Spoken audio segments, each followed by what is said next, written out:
ဘာကြောင့်ကန်နေစိုးနေလဲဆိုတာကြည့်ကြမယ်နော်ဘာကြောင့်ကန်နေစိုးနေတာလဲတဲ့ဘယ်သူတွေတိုက်ခိုက်ထားတာလဲကဲကြည့်ကြဟုတ်ပါဒီဝဆာတဲ့ကိုမျိုးသမီးတယောက်ကတိုက်ခိုက်ထားပါတယ်နော်မျိုးသမီးတယောက်ကတိုက်ခိုက်ထားပါတယ်အဲမျိုးသမီးရဲ့ရုပ်ချောအရင်မြင့်မြင့်မိယောင်နေအရင်ကြိုက်တဲ့အမျိုးသမီးပေါ့ဘာလို့တိုက်ခိုက်တာလဲ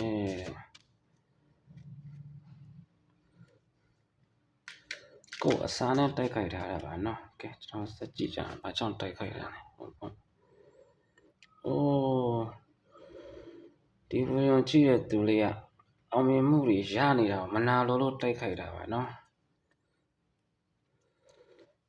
မနာလို့တိုက်ခိုက်တာတဲ့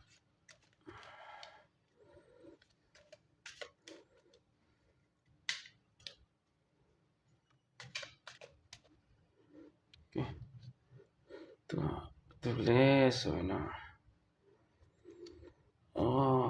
help fun and they get to myself help fun သူအောင်လန်းပညာအလုံးလုံးကျွမ်းကျင်တဲ့လူတစ်ယောက်ပါနော်အဲ့တော့ဒီဗီဒီယိုကြည့်ပြတဲ့ပုံကိုယ်လေးဖရားတရားများလို့ပါအထူးသတိထားပါကိုအောင်လန်းပညာနဲ့တိုက်ခိုက်ထားတဲ့အတိုက်ခိုက်တွေရှိပါရဲ့နော်တိုက်ခိုက်တဲ့လူကမိန်းမပါနော်မိန်းမတွေတိုက်ခိုက်ခိုင်းတာပါကဲသူ့ရဲ့တိုက်ခိုက်တွေကကိုယ့်အတွက်ဘာဖြစ်လာနိုင်လဲဆိုတော့ file cut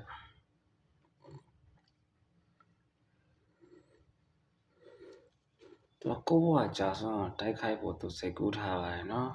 ကိုယ့်ဘဝအောင်မြင်မှုတွေမရအောင်ကိုယ့်ဘဝကြာဆုံးအောင်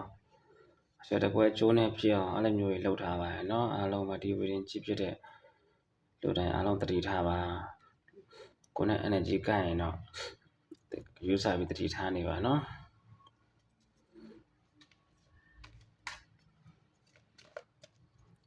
ကဲနောက်ဆုံးကတ်လေးပါနော်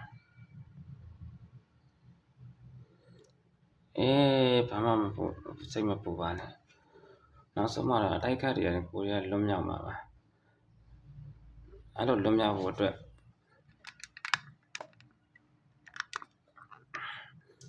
ကိုညီမလူတွေအများကြီးရှိပါတယ်နော်